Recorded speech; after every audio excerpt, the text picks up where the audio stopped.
वह दूत बोलता है, प्रभु आपके दोनों बेटे राम और लखन जनकपुरी में हैं। दशरथ से आज कितने दिनों बाद उस संदेश मिला। दूत से कहते, क्या तुम मेरे बेटे को पहचानते हो?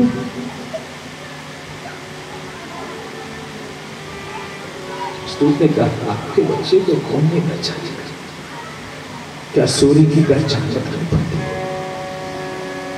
जनक ने कहा, एक मेरा सांवरा है,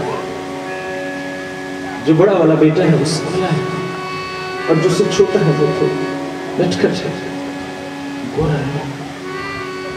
कौशिक मुनि के साथ भेजा था उसे, उससे कोई संदेशा नहीं है। हाँ महाराज,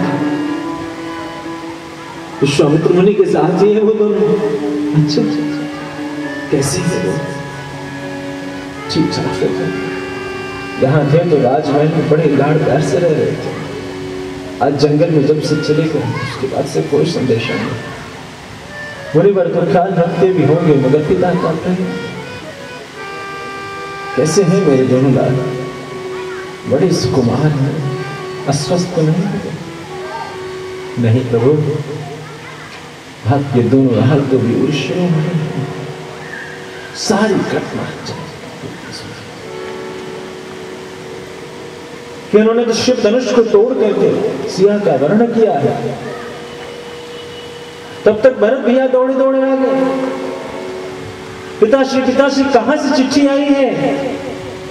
बाहर मुझे संदेशा मिला है कि भैया का कोई संदेशा आया। हाँ ना, देख चिट्ठी तेरे भैया की।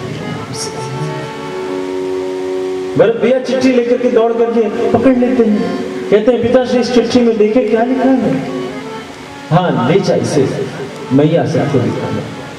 भरत भैया चिट्ठी को लिए दौड़ दौड़ चले जाते हैं। अब माता कौशल्या के पास, माँ भैया राम का संदेश आया। भैया कौशल्या राम का नाम सुनते आंखों में भरत क्या संदेशा है? और पूरा का पूरा संदेशा सुनाया कि महाराज जनक ने संदेशा भेजा है कि शिव धनुष यज्ञ में शिव धनुष का खंडन करके राम ने सिया का वर्णन कर दिया है। अब किसी शुभ मुहूर्त में राम और सिया का कुल रीति के हिसाब से मांगलिक विवाह का संपादन हो, ऐसी उनकी आशा है। कौशल्या ने कहा, देख भैया सब कुछ